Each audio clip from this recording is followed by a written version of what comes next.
Eh bien écoutez, je pense qu'on a été fidèles à nos valeurs et à ce que nous sommes. On a été extrêmement franc, extrêmement cash, transparent, mais comme nous le sommes toujours. C'est-à-dire qu'on a le mérite de dire la même chose devant les journalistes que dans les bureaux de Premier ministre. Et je pense que par ailleurs, c'est apprécié.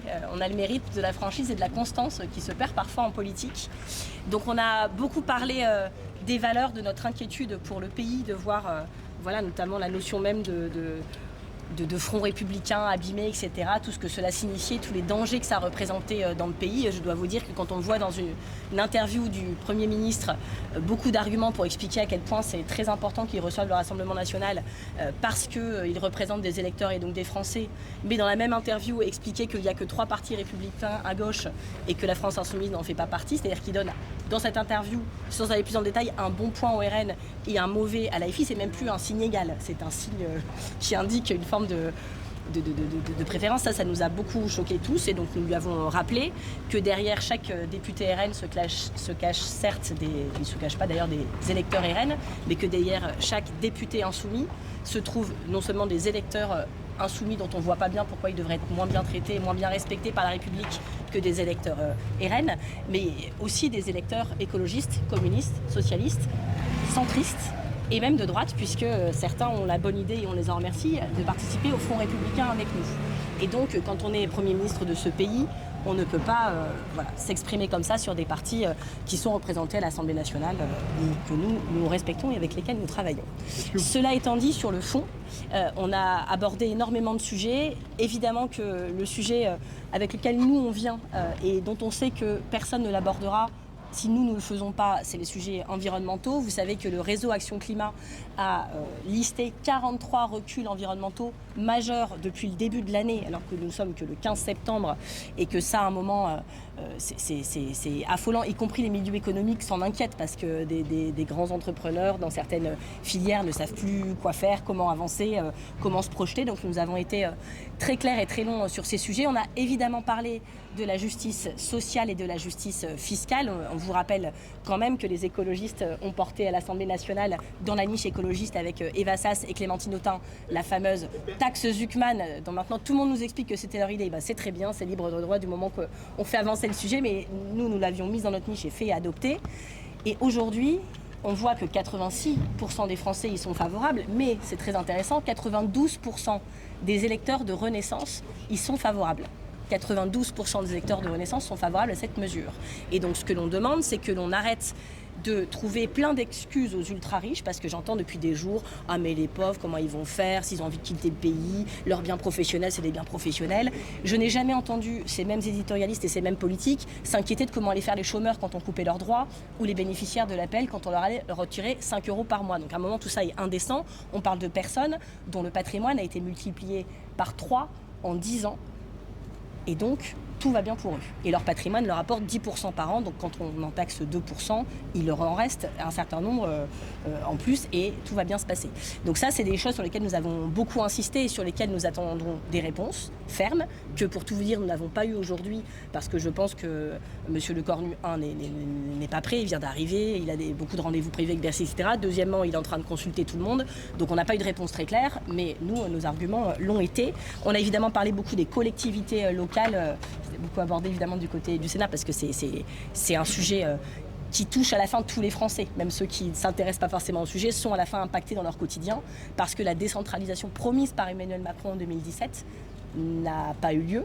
Au contraire, on a eu un État très jacobin, et c'était la double peine, puisque non seulement il n'a pas eu lieu, mais qu'en plus l'État, comme il s'est désengagé de beaucoup de choses, a laissé les collectivités seules et en première ligne sur beaucoup de sujets.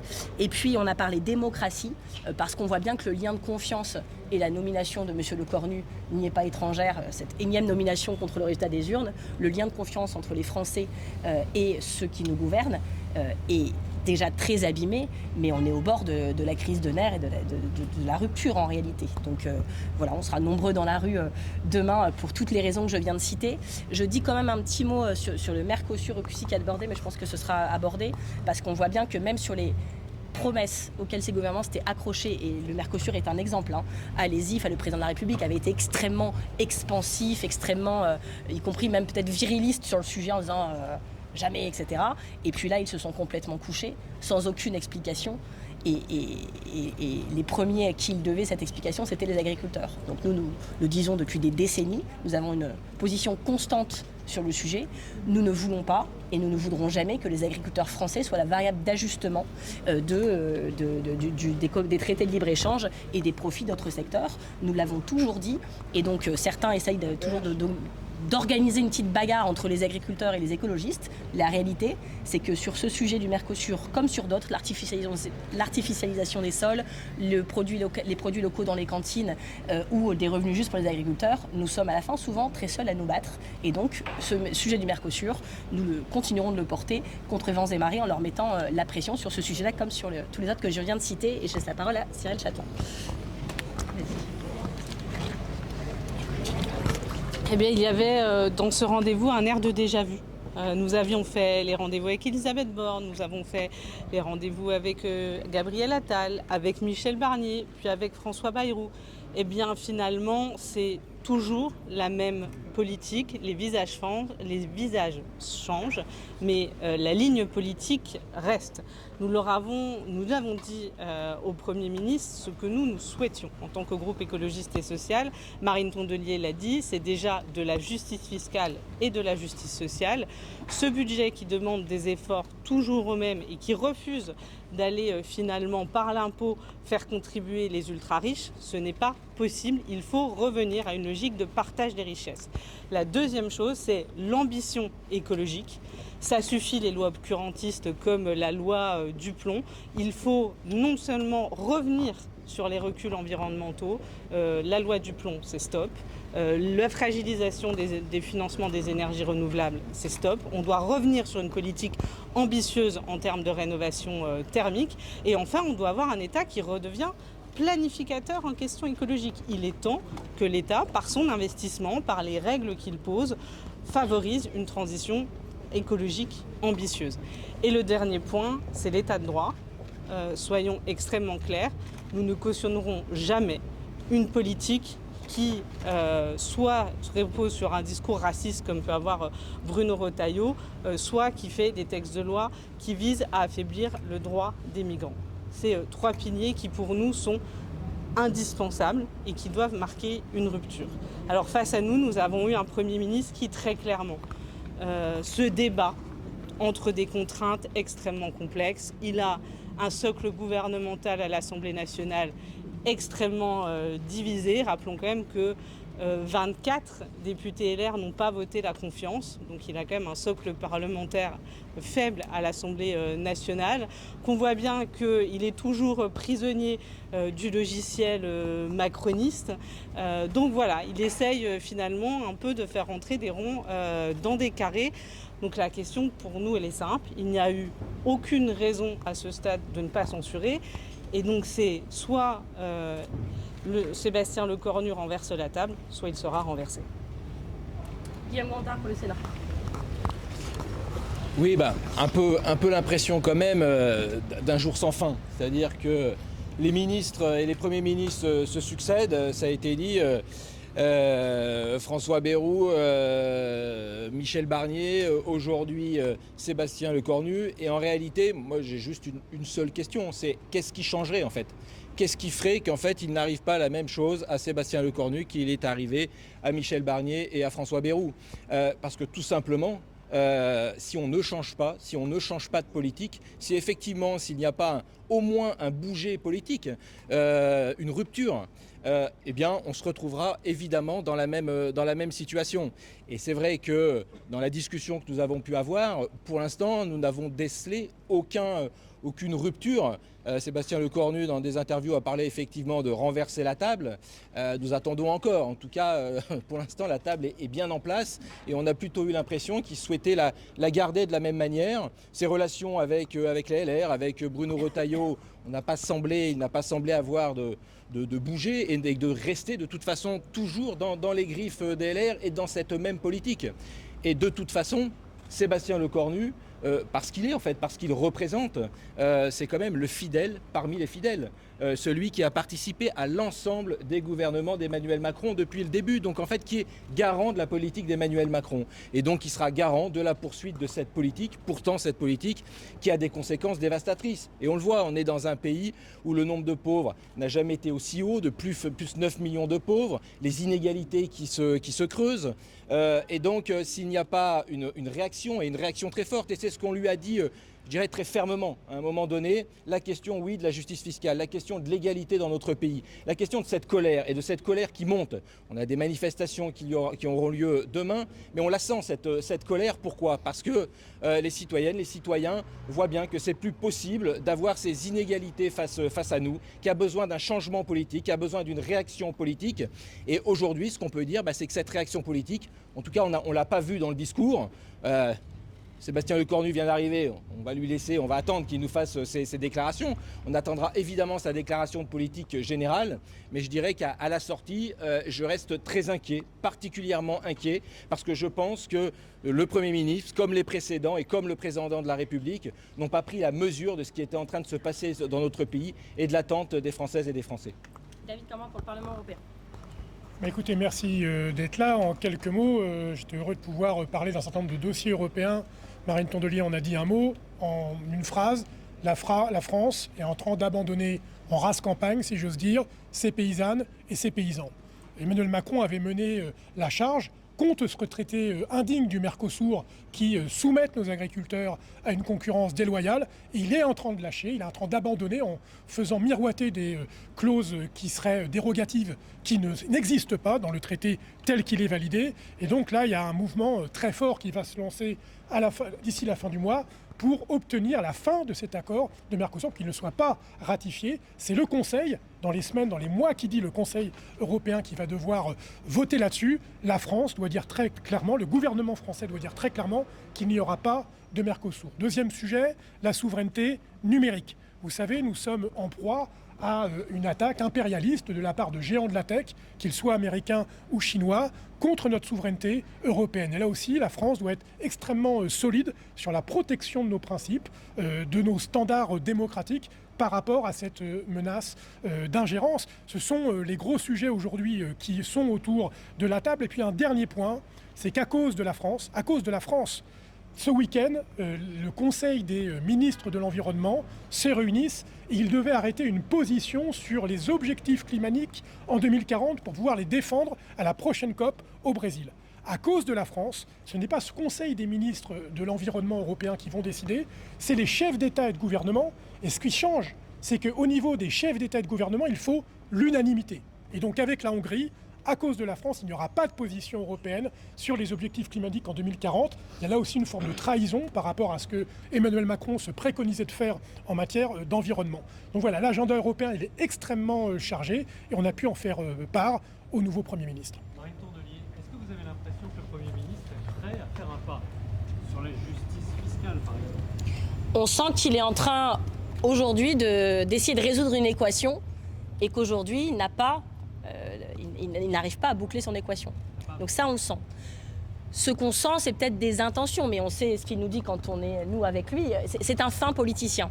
Et en ce sens, on doit dire qu'on sent sur la forme et sur la qualité des rendez-vous une grosse rupture avec son prédécesseur. Je le dis, je ne peux pas vous le dire autrement.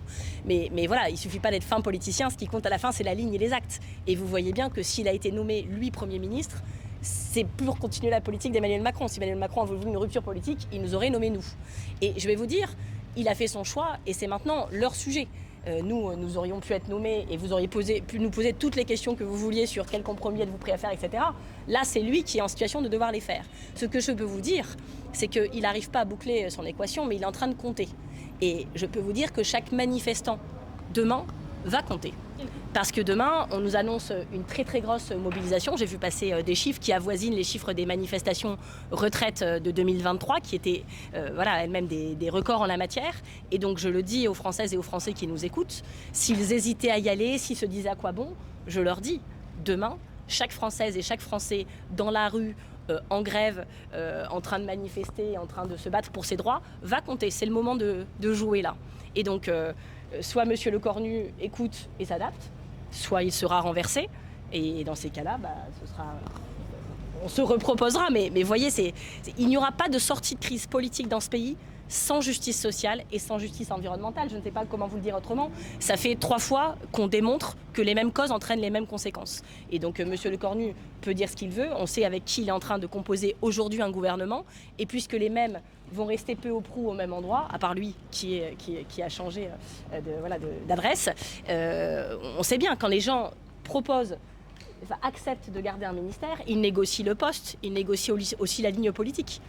Et je suis assez peu naïve pour savoir où tout ça va nous emmener. Marie Tondelier, j'ai l'impression que vous faites le grand écart entre LFI et le PS. LFI qui veut pas Absolument négocier, pas. qui va faire la censure. Ça, c'est ce que vous aimez raconter. Nous sommes écologistes. C'est pas un exercice de souplesse pour vous? Absolument pas, même si nous sommes très souples par ailleurs. Mais on est écologiste, c'est notre ligne politique.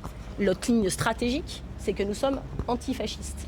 Et heureusement que nous l'avons été de manière très très claire et de manière motrice l'été dernier, sinon nous aurions Jordan Bardella en ce moment en Matignon, pas en rendez-vous avec M. Lecornu, mais de l'autre côté de la table. Et donc je ne regrette rien de ce que nous avons fait l'année dernière. Par ailleurs, je le dis puisqu'on nous parle de dissolution de risque cette année, si une personne, dans toutes celles et ceux qui nous ont aidés à gagner la fois dernière, parce qu'il y avait un réflexe et un sursaut, parce que oui, nous savions que l'extrême droite était aux portes du pouvoir, si une seule personne de toutes celles-là ont un seul argument à donner aux écologistes pour dire qu'aujourd'hui c'est moins grave, ce danger est moins élevé et que du coup on peut le courir, qu'ils me l'apportent. Je n'arrête pas de dire ça, personne ne me donne aucun argument. Donc, dans le même contexte et même, si je peux me permettre, un peu plus grave encore qu'il y a un an, notre action est la même. Oui, mais vous venez à Matignon pour négocier avec des lignes rouges. Non, nous n'avons pas négocié. Alors, en tout cas, pour discuter. Je ne sais pas où vous avez entendu, ni avant ni après que nous avions négocié, nous n'avons négocié. En tout cas, vous venez à Matignon pour discuter avec Sébastien Lecornu, mais avec des lignes rouges sur lesquelles lui ne va jamais transiger. Nous sommes des responsables de partis politiques. Nous avons proposé de gouverner. Emmanuel Macron, malgré le résultat des urnes, ne nous a pas nommés. Il a nommé M. Lecornu. Nous sommes un parti républicain, non pas au sens de les républicains qui ont usurpé ce nom pour ne pas faire le front républicain, mais au sens du républicanisme. Donc quand un Premier ministre est nommé, qu'on soit d'accord avec lui ou pas, nous venons le rencontrer et nous voulons lui mettre sur la table nos inquiétudes. Et vous noterez que ce rendez-vous a duré 2 heures parce que nous avons beaucoup d'inquiétudes. Et donc voilà, nous sommes servis de ça parce que ça ne veut pas dire qu'on est d'accord avec eux, ou qu'on pense qu'à la sortie de ce rendez-vous, il aura vu la lumière et qu'il se tournera vers nous pour élaborer tous ces projets de loi. On le fait parce que dans le moment de crise dans lequel est la France, il n'y aurait rien de pire que l'incommunicabilité. C'est-à-dire ce moment où vous n'êtes même plus entre un Premier ministre et une force politique de gouvernement, d'opposition, mais qui siège à l'Assemblée nationale, au Sénat, au Parlement européen, de vous parler pour discuter de ces désaccords. Et donc ça, c'est le travail que nous avons fait aujourd'hui. Nous ne sommes pas venus négocier, nous sommes venus poser sur la table. Monsieur Gontard parlait de renverser la table. Bon, on n'a pas physiquement renversé la table, mais on a posé cash sur la table tous les sujets qui nous paraissaient importants, pas juste à nous, mais pour les Français, pour des gens qui votent pour nous, pour d'autres qui ne votent pas pour nous, et sûrement pour certains qui ne votent pas du tout. Il y a aujourd'hui 9,8 millions de pauvres dans ce pays. Il n'y en a jamais eu autant. Ils sont chaque jour plus nombreux, chaque jour un peu plus pauvres, et c'est un record des 30 dernières années, pendant que les riches ont vu leur patrimoine multiplié par 3 en 10 ans. Donc ça, voilà, quand on vient de poser sur la table, on le fait en tant que responsable politique, au nom des Français, et la suite, ça lui appartient à lui. Nous sommes dans l'opposition. Mais est-ce que vous l'avez trouvé flou, comme le Parti Socialiste? Ah bon, on ne peut pas vous dire qu'on sort avec une liste très claire de ce qu'il va faire. Donc c'est un peu la même position. Mais il est dans un calendrier où il se projette dans un discours de politique générale plutôt début octobre. Donc il est en train de concerter et franchement, je lui souhaite bon courage, mais c'est son problème. Est-ce qu'il vous a donné des arguments pour... Vas-y Cyril. Est-ce qu'il vous a donné des arguments pour ne pas voter la censure? Aucun. Voilà. Absolument aucun, et je veux le répondre. C'est dans son attitude, on voit bien qu'il a des contraintes qui à un moment sont quasi indépassables. C'est-à-dire que quand on nomme quelqu'un qui a été dit est proche d'Emmanuel Macron, qui a le même cercle, en fait le même socle à l'Assemblée nationale et le même socle au Sénat. Donc en fait globalement les mêmes contraintes politiques, les mêmes pressions de la part de ses partenaires LR, en fait ils se retrouvent dans la même situation, complètement coincés. Est-ce que vous avez évoqué les 2 derniers sujets liés au backlash écologique qu'il y a eu juste avant le départ de François Bayrou sur la chasse et sur les PFAS, sur le texte que vous avez fait passer en mars avec la détail de Nicolas Thierry? Mais de manière générale, nous lui avons dit très clairement que l'ensemble des 43 reculs environnementaux qui ont eu lieu en fait sur 3 mois étaient absolument inacceptables. et que c'était lié finalement à une alliance au sein de l'hémicycle entre le socle gouvernemental et le Rassemblement national. Et donc il fallait qu'il se pose très clairement, soit il continue dans une pente trumpiste et obscurantiste avec le Rassemblement national, soit il revient sur ses reculs, y compris le recul sur l'EPIFAS qui a été voté par l'Assemblée nationale, et dans ces cas-là, il peut enfin se libérer de la contrainte du Rassemblement national. Et j'aimerais dire que quand on est parlementariste, eh bien en fait on respecte les lois votées à l'Assemblée nationale. Merci. Bon courage.